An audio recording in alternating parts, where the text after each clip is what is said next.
मैं दिनेश श्रीवास्तव, आप देख रहे हैं आपका अपना एडी life. Singhbhum chamber of commerce industry यानी झारखंड का वह बैनर जिसमें छोटे व्यापारी हो या बड़े व्यापारी अपने आप को उसी प्रकार एक सुरक्षा महसूस करते हैं जिस प्रकार बरसात में छाता होता है। और अगर इस चैम्बर ऑफ कॉमर्स में अगर आप इंटर कीजिएगा तो उसमें एक चेहरा होता है, सुरेश संथालिया, जिनका नाम और काम चाहे चैम्बर में रहे या चैम्बर से बाहर रहें, जब भी कोई अगर व्यापारी इनको फ़ोन करता है तो सोचिए कि उनके लिए या गॉड फादर होते हैं या इस प्रकार आप समझ सकते हैं कि उनका एक गार्जियन होता है। तो आज हमारे साथ है उस गॉड फादर से, उस गार्जियन से, और चैम्बर ऑफ कॉमर्स भी अगर नाच करता है तो सुरेश संथालिया जी का वह काम। तो यह मांग थी आपको चुनाव में लाने का, लेकिन आप चुनाव में नहीं भी रहकर आप व्यापारी के काम करते हैं। हम एक पत्रकार से देख सकते हैं कि चाहे साक्षी में अगर बैरिकेड होता है किसी दुकानदार तो आप एसपी डीसी से डायरेक्ट फाइट करते हैं। जितने भी जो मेंबर होते हैं वह इसलिए डर जाते हैं कि केस होगा, इस प्रशासन से कौन बात होगा। तो ऐसा बहुत सा विडंबना है कि व्यापारी नहीं चाहता है कि डायरेक्ट किसी से वह काउंटर करे और अपनी बात करे, लेकिन आपने लीक से हट करके व्यापारी के बारे में बहुत अधिक सोचा। तो सवाल उठता है कि फिर आपने क्यों चुनाव में इंटर किया? देखिए, चुनाव में मैं आया नहीं हूँ। चुनाव में मुझे व्यापारियों ने लाया है।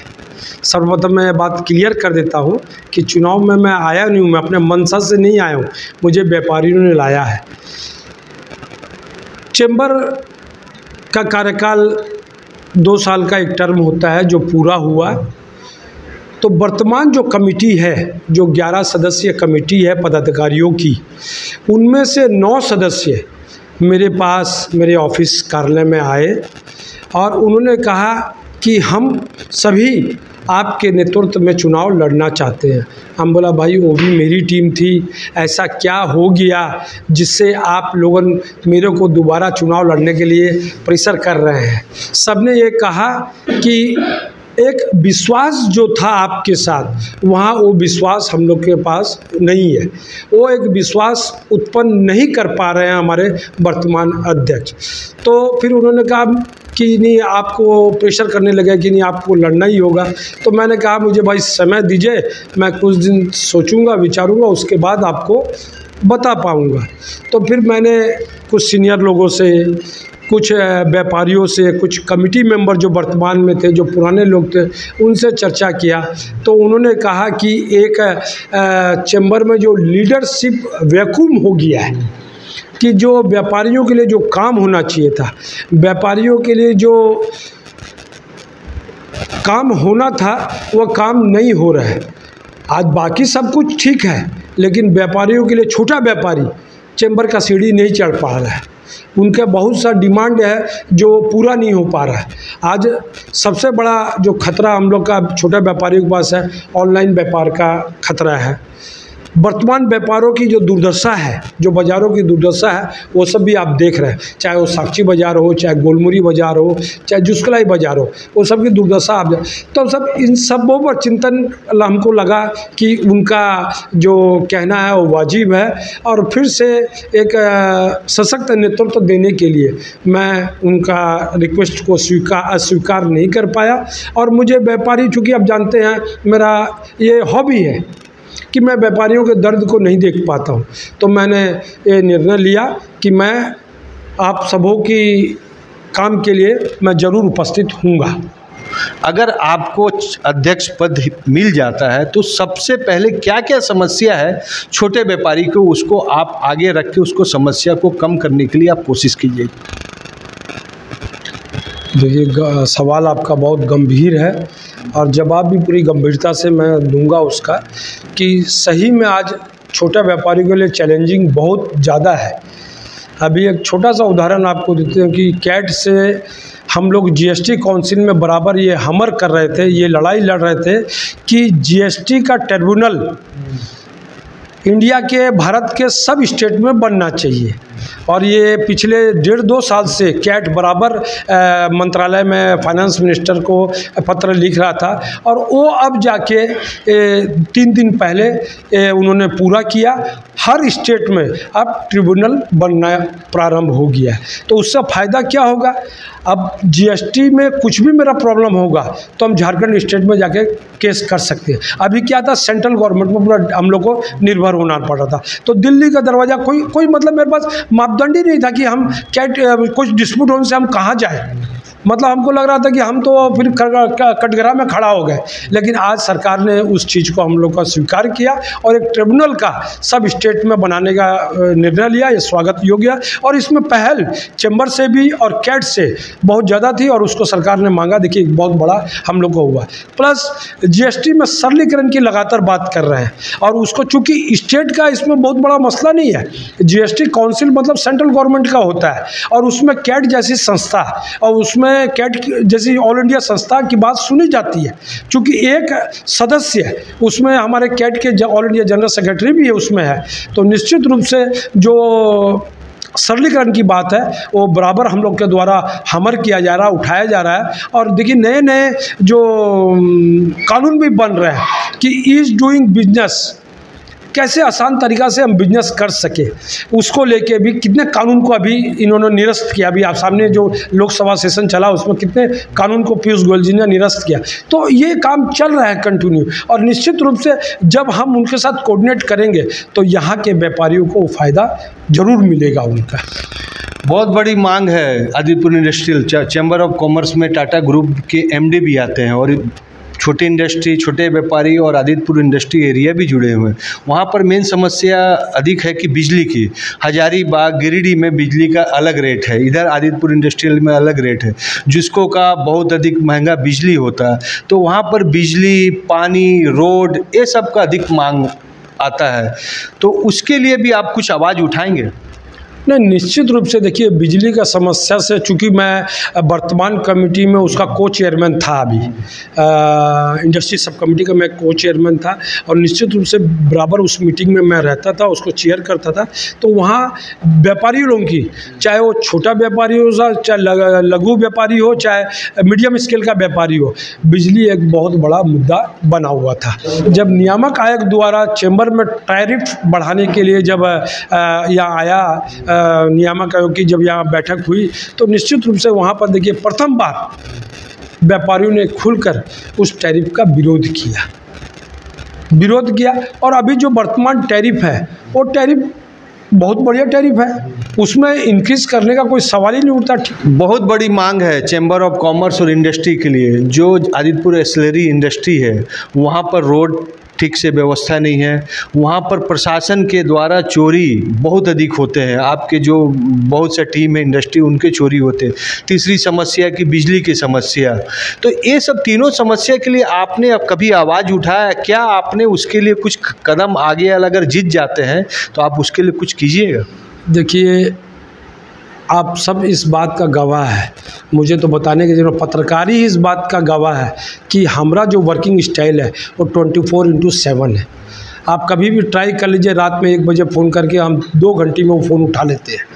तो जो चोरी की समस्या है, जब मैं चैम्बर का प्रेसिडेंट था तो एक घटना मुझे याद आती है कि हमारे सदस्य थे कामसा स्टील, उनकी ट्रक पकड़ी गई थी आदितपुर थाना में, और बेवजह सब पेपर ऊपर सब बढ़िया होने के बाद भी खाली वसूली के दृष्टिकोण से वो पकड़ी गई थी। तो हम लोग, मुझे फ़ोन किया गया सदस्य द्वारा कि इस तरह का तो मैं तुरंत आदितपुर थाना पहुंचा और अपने सब लोगों को लेके पहुंचा, और जो हमारे कलीग्स मतलब जो एशिया है उसके भी लोगों को इन्फॉर्म करके वहाँ पहुँचा, और हमने बात की भाई आप इसको किस लिए पकड़े हैं? बोला थाना प्रभारी पकड़े हैं, थाना प्रभारी अभी है नहीं। तो बहुत देर वेट किया, जब नहीं आया तो हम बोला भाई छोड़िए आप इसको, जब आपका थाना प्रभारी आ ही नहीं रहा है और इसको छोड़िए। तो वहाँ पर हम लोग के द्वारा बहुत हंगामा किया गया। मैंने डीजीपी से बात की तो इमीडिएट 2 घंटा में डीआईजी महोदय यहाँ पर आया, आदितपुर थाना में आया। जब हमने थाना में जब जाम कर दिया तो वहाँ पर आए और उनको सॉर्ट आउट करने का प्रयास किया। तो हम लोग उसमें भी नहीं रुके, हम लोग एक जोरदार आंदोलन चलाए और डीजीपी से कंटिन्यू संपर्क में रख के, तो तत्कालीन जब वहाँ एसपी थे मोहन लाल जी, उनको ट्रांसफ़र करना पड़ा डीजीपी साहब को कि नहीं, व्यापारी के साथ अनिति हुआ है और भयादोहन का यहाँ कोशिश चल रहा है, रैकेट चल रहा है, और हम लोग केस भी किए थे और उसमें कुछ हवलदार जो है वो सस्पेंड भी हुए थे। तो ये उस टाइम में हमने काम किया। उसके बाद डीजीपी अपने पूरे पुलिस महकमा के साथ चैम्बर में आई और व्यापारियों को आश्वासन दिया कि आपको हर तरह की सुरक्षा दी जाएगी। तो ऐसा हमने काम किया है। अब हम बात करते हैं जो सबसे अधिक इम्पॉर्टेंट है कि आप देखिए, ध्यान देने की चीज़ है और व्यापारी लोग के लिए सोचने की चीज़ है कि व्यापारी थाना के गेट में जाना नहीं चाहता, वह किसी दूसरे के माध्यम से काम करना चाहता। लेकिन सुरेश सौधालिया भी एक व्यापारी है और कोई राजनेता नहीं है, इनकी पीढ़ी कोई राजनेता नहीं है, लेकिन इन्होंने थाना प्रभारी से छोड़ के, एसपी से छोड़ के डायरेक्ट डीजीपी से बात करते हैं। तो इनकी काबिलियत है, इनकी नॉलेज है कि डीजीपी से बात करना, अच्छे अच्छे विधायक और मंत्री का भी मतलब उनसे बात करने के लिए सोचना पड़ता। लेकिन यह सुरेश सौधालिया जी डायरेक्ट बात करते हैं डीजीपी से। तो आप सोचिए कि वह गॉडफादर है कि नहीं या गार्जियन नहीं है, ये आपको सोचना है। अब सवाल होता है कि इस क्षेत्र में जमशेदपुर में 15 लाख की चोरी हुआ था, जिसमें सब व्यापारी लोग हड़ताल किए थे। 2 दिन वो चैम्बर दरी बिछाकर केशव जी छगनलाल जो वहाँ पर बैठे, उसके बाद उसका कोई फॉलोअप ही नहीं किया। तो इस चीज़ का जो घटना होता है, डकैती जैसा शहर अगर व्यापारी को हो जाए तो ये अच्छा वातावरण नहीं। इसके लिए क्या कदम उठाइएगा कि ऐसा घटना नहीं हो? देखिए, उस घटनाक्रम का मैं गवाह था, क्योंकि जैसे ही वहाँ हुआ मुझे तुरंत खबर लगी और मैं तुरंत कैनरा बैंक में पहुँचा था और उसका मालिक भी उस टाइम में नहीं आया था और मैं पहले पहुँच गया था। और सब दृष्टांत देख के मैंने एसएसपी साहब को फ़ोन किया कि इस तरह की यहाँ घटना घटी है, इमीडिएट इसको एक्शन लीजिए। एसएसपी साहब ने उससे तुरंत ही वायरलेस में ये करके तुरंत, फिर उसके थोड़ा देर बाद थाना प्रभारी आया और उसके बाद डीएसपी आया, सब आए थे। वो जो चोरी हुई और उसके बाद जो सीरियल चोरी होने लग गई, साक्षी बाज़ार में देखिए, फिर आभूषण की चोरी हो गई थी। तो ये चोरी होने के बाद चैम्बर में एक व्यापारियों का हुजूम इकट्ठा हुआ था, आक्रोश हुआ था प्रशासन के प्रति। लेकिन उस टाइम में जो लीडरशिप थी वो अक्षम थी, उसने उस आक्रोश को समझा नहीं और उसने कुछ कार्रवाई की नहीं। उसने प्रशासन को अल्टीमेट किया था कि 48 घंटा के अंदर अगर नहीं बरामदी होगा तो हम कुछ करेंगे। लेकिन उन्होंने कुछ नहीं किया, टाइट। तो व्यापारी को लगा कि भाई चैम्बर हमारा कुछ नहीं कर सकता है और हम लोग को अब अपना ऊपर हमको निर्भर रहना पड़ेगा। तो एक जो विश्वास चैम्बर के ऊपर पनपने का जो मौका दिया व्यापारियों ने, इकट्ठा होकर ताकत दिया था, उस ताकत को हम कैश नहीं कर पाए। वो एक बहुत बड़ा लीडरशिप पर सवाल उठाया था कि इस तरह की घटना में अगर लीडरशिप प्रखर नहीं होती, मुखर नहीं होती, तो ये बहुत बड़ा। और आप देख रहे हैं आज तक उस चोरी का उद्भेदन नहीं हुआ। आप अगर अध्यक्ष बन जाते हैं और तो आपका मेन क्या क्या काम रहेगा, 5 पॉइंट बताइए। देखिए, जैसे मैंने कहा कि अभी व्यापारिक चैलेंजिंग बहुत आने वाले हैं। तो जैसे ऑनलाइन व्यापारी जो आते हैं, ऑनलाइन व्यापारी से छोटे व्यापार, बड़े व्यापार, आज सभी व्यापार त्रस्त है।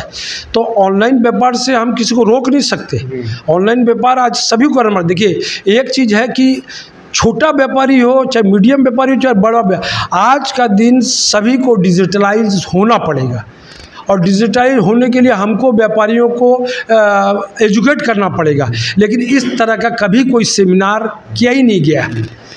फोटो तो बहुत खिंचाते हैं मीडिया में। अब देखिए, हम उस पर नहीं जाएंगे क्योंकि भाई हम चैम्बर को हमने भी सींचा है, तो हम उस पर कंट्रोवर्शन में नहीं जाएंगे। लेकिन जो योजना है कि जो सेमिनार होने चाहिए, जो वर्कशॉप होना चाहिए, छोटा व्यापारी को एजुकेट करना पड़ेगा। और डिजिटल होना मस्ट है, कोई भी व्यापारी के लिए डिजिटल मस्ट है। और अभी दूसरा बात कि आप व्हाट्सएप से, आप फेसबुक से आप इंस्टाग्राम से कैसे व्यापार कर सकते हैं, छोटा व्यापारी के, ऑनलाइन व्यापारी कि उसका तोड़ यही है। अभी मैं एक दिल्ली में वर्कशॉप में गया था, मेटा के वर्कशॉप में गया था, जहां भारत की सीईओ संध्या देवनाथन से मेरी भेंट हुई थी।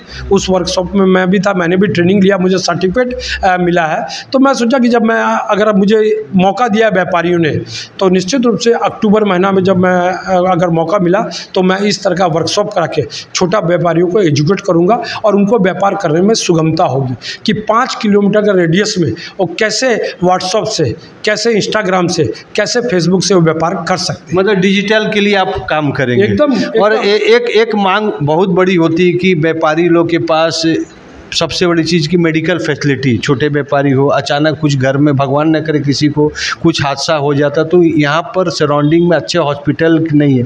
TMH है, AK है, लेकिन कोई अगर दूर से होते, घाटशिला का हो गया, सरायकेला का हो गया, तो ये सब जगह में मेडिकल के लिए भी आप लोग का बहुत बड़ी प्लान था कि उसमें भी कुछ काम करें। उसके लिए कुछ पाइपलाइन है आप लोग का, अगर आपके पास अगर फिर अधिकार आ जाएगा तो? देखिए, पाइपलाइन का ऐसा बात है कि जमशेदपुर में TMH MGM बहुत अच्छा, तो नेचुरल स्टेट गवर्नमेंट और स्वास्थ्य मंत्री हमारे लोकल है, उनसे अगर सही समन्वय स्थापित कर हम उस चीज़ का प्रयास करें तो निश्चित रूप से एक सकारात्मक कदम व्यापारियों के लिए उठ सकता है। अभी हमारा जो कैट के द्वारा सेंट्रल लेवल में बातचीत चल रही है कि व्यापारियों को एक इंश्योरेंस पॉलिसी मिलना चाहिए, जो हम GST पे करते हैं उसके एवज में हमको भी मिलना चाहिए, क्योंकि सब मेरा व्यापारी जो छोटा व्यापारी है सब पैसा खर्चा नहीं कर सकता। तो ये अंतिम स्वरूप में है कि केंद्र सरकार उसको कर रही है। हमको लगता है 24 के इलेक्शन के पहले कैट के द्वारा जो ये रखा गया है वो जल्दी ही व्यापारी को यह सुअवसर मिलेगा कि उनके लिए कुछ इस तरह का तोहफा मिलेगा कि उनको GST जो हम लोग पे करते हैं उसके बदले में उसको एक स्कीम का रूप में दे सरकार। आपके जो छोटे व्यापारी हैं जिनके आप गार्जियनशिप हैं और वो बहुत आशा से आपको देखती है, तो ये चैम्बर तो एक तो फॉर्मेलिटी है चुनाव का, क्या अनुरोध करना चाहते हैं उनसे आप?